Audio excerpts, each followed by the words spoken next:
Court में cheque bounce के case में कैसे एक हमारे क्लाइंट हैं, अभी हमारे पास आए हैं, उनको 1 साल की सजा हो गई है और 2 गुना तक जुर्माना हो गया। जितने लोन का अमाउंट का चेक था उतना ही उसके ऊपर पेनल्टी लग गई है। और कोर्ट में क्या प्रोसीडिंग होती है, कोर्ट की कानूनी प्रक्रिया कैसी होती है चेक बाउंस में और ईसीएस बाउंस में। साथियों, आपके पास पैसे हैं तो इनके पैसे दे दे और मरे हुए सांप को अपने गले से निकाल ले। नहीं पैसे हैं तो राहु केतु ग्रह तो क्या करेगा, दुनिया का कोई ग्रह धरती पे आके आपका कुछ नहीं कर सकता। और ये चवन्नी छाप तो सौदा ही कुछ नहीं है, इनका यमराज पे बैठा ही है अमरदीप का बयान। साथियों, सबसे पहले हमारे क्लाइंट हैं जो कलकत्ता में हावड़ा से हमारे साथ जुड़े हैं, आज ही हमारी टीम से उन्होंने बात की है। उनके ऊपर चेक बाउंस का केस हुआ था 2022 में दिल्ली में द्वारका कोर्ट में, और उन्होंने वहां पे आके अपनी जमानत करवा ली। जमानत करवाने के बाद वो बाद में गए नहीं कोर्ट में एक बार भी, और बार उसको इग्नोर करते रहे।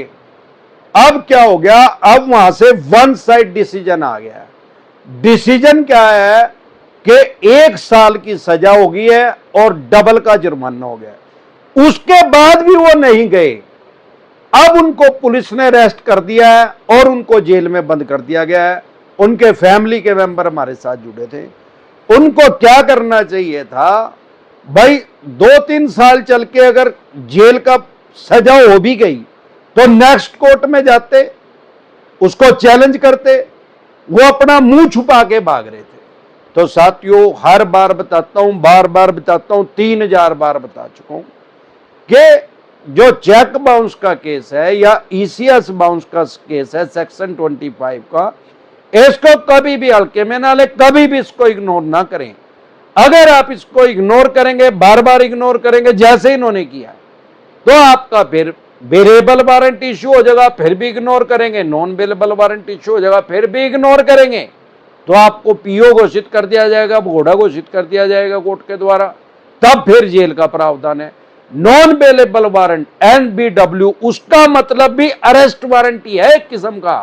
आप उसको ये ना समझो, जो उसका नाम से ही पता है लग रहा है नॉन वेरिएबल वारंट, गैर जमानती समन, गैर जमानती वारंट इशू हो गया।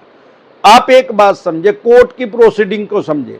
ऐसे कोई भी बैंक NBFC कंपनी डायरेक्ट आपके ऊपर केस नहीं कर सकता। और ऐसे तो हमारे देश में लगभग 6 करोड़ लोन डिफॉल्ट हुए हैं, वो ऑटोमेटिक कोर्ट में उसके ऊपर केस नहीं हो जाता, क्योंकि कोर्ट और बैंक NBFC कंपनी आपस में जुड़े हुए नहीं, अलग अलग हैं। वो दोनों चीज अलग है, दोनों कॉन्सेप्ट बिल्कुल अलग है। एक कानून के विशेषज्ञ बैठे हैं, एक लोन के विशेषज्ञ बैठे हैं, कर्जाई करने के लिए बैठे हैं लोग। कोई भी बैंक या NBFC कंपनी अगर आपके ऊपर आपने चेक दिया तो चेक बाउंस का केस कर सकता है, ये राइट्स है, उसके अधिकार है। अगर ईसीएस वो उससे आदमी समझते नहीं, अरे आपकी EMI ऑटो डेबिट होती है, ऑटोमेटिक कटती है आपके अकाउंट से। ईसीएस का मतलब क्या है, इसकी फुल फॉर्म क्या है, इलेक्ट्रॉनिक क्लियरिंग सिस्टम, मतलब इलेक्ट्रॉनिक तरीके से आपकी हर बार हर महीने EMI आपकी कटती है, उसको ईसीएस बोलते हैं। बहुत से लोग कहते हैं हमने ईसीएस लगवाया ही नहीं। अरे ऐसा कोई लोन नहीं होता हमारे देश में जो बगैर ईसीएस के हो जाएगा। हर महीने जो EMI आपकी कट रही है उसको ईसीएस बोलते हैं, और उसमें पूरा नाम है उसका पेमेंट एंड सेटलमेंट एक्ट 2007, उसका है सेक्शन 25। सेक्शन 25 कोई ईसीएस बाउंस बोलते हैं, और ईसीएस बाउंस का एक केस आपके ऊपर कर सकते हैं। लेकिन चेक बाउंस का और ईसीएस बाउंस का डायरेक्ट केस नहीं कर सकते एकदम कोर्ट में। पहले आपको नोटिस भेजना पड़ेगा, आपको 15 डे का 15 दिन का टाइम आपको देना पड़ेगा। 15 दिन में आपने पैसे नहीं दिए तो 1 महीने का टाइम और है इनके पास।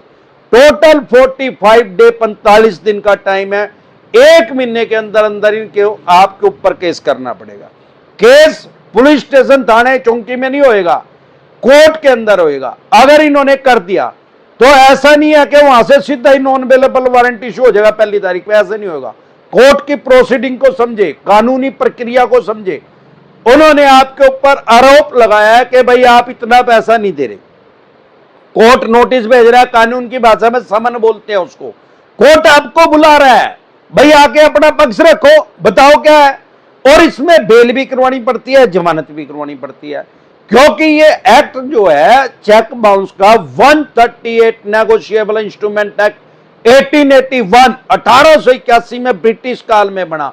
1989 तक 1999 तक ये सिर्फ सिविल का मैटर था, इसमें कोई जमानत नहीं करवानी पड़ती थी, केस तो चलता था। 1989 के बाद इसको क्राइम में भी कंसीडर कर दिया, लेकिन आज की डेट में भी ये सिर्फ क्रिमिनल केस नहीं है, सिविल का भी नेचर है, क्रिमिनल भी है, जो इसी कारण से इसमें आपको बेल करवानी पड़ती है, जमानत करवानी पड़ती है।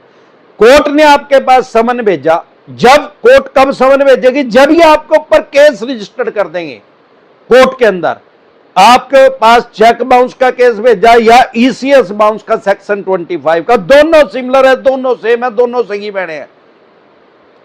अब आप वहां गए नहीं, आपने उसको इग्नोर कर दिया, तो आपका बेलेबल वारंट इशू हो जाएगा।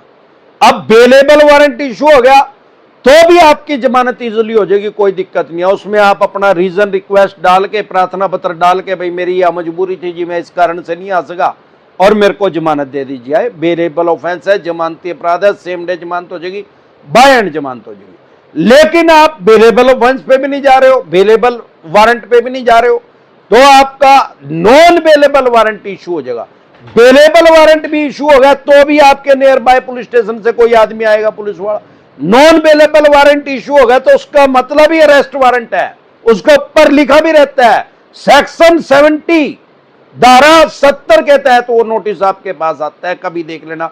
अगर एनबीडब्ल्यू का आएगा, नॉन बेलेबल ऑफेंस का आएगा, तो आपके पास नॉन बेलेबल वारंट अगर आएगा तो धारा 70 के तहत आएगा, सेक्शन 17 के तहत आएगा।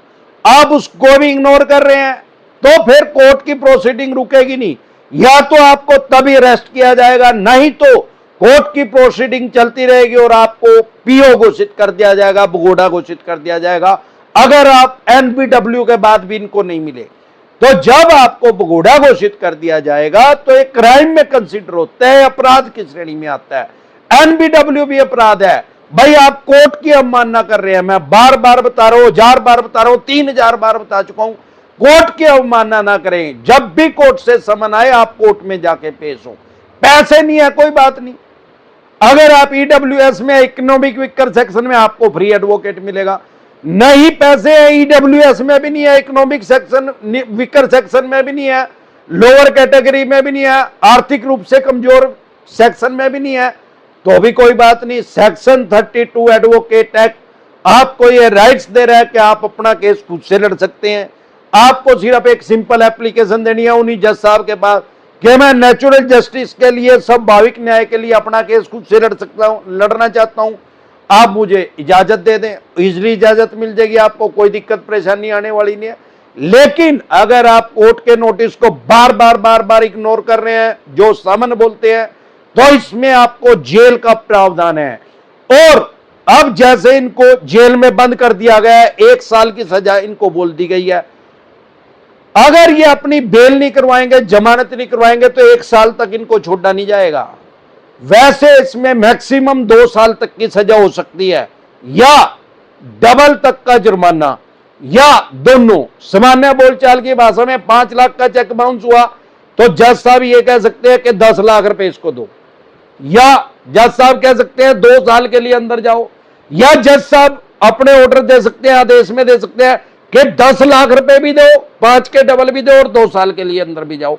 लेकिन मैंने आज तक किसी को भी 50 लाख से कम के केस में चेक बाउंस में कभी भी 2 साल की सजा होती हुई नहीं देखी है, ज्यादातर 6 महीने, साल मैक्सिमम।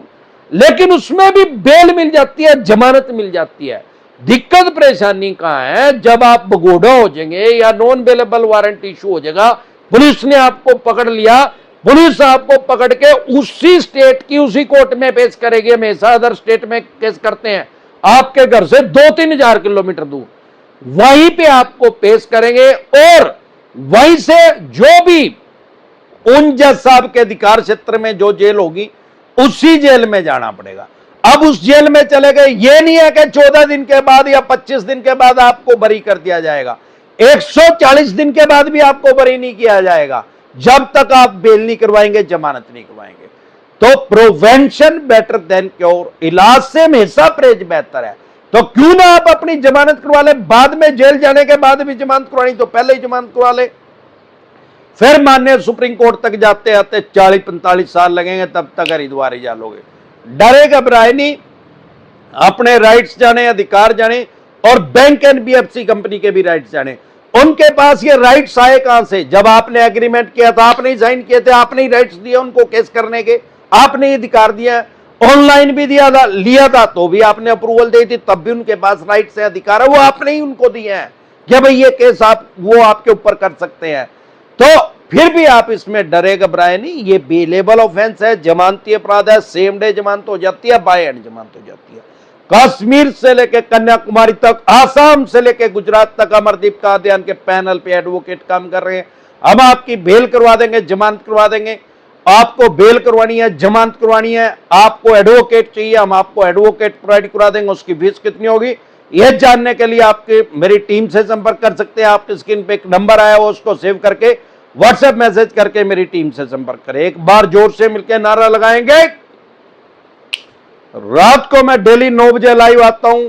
आपको या आपके किसी भी यार प्यारे रिश्तेदार को लोन से रिलेटेड कोई भी दिक्कत परेशानी समस्या अगर आ रही है तो हमारा एक चैनल है यूट्यूब पे। अगर आप मुझे अन्य किसी ऐप पे देख रहे हैं, यूट्यूब पे आप हमारे साथ जुड़ सकते हैं। रात को 9 बजे डेली लाइव आता हूं, अगर अपनी स्टेट में होता हूं तो।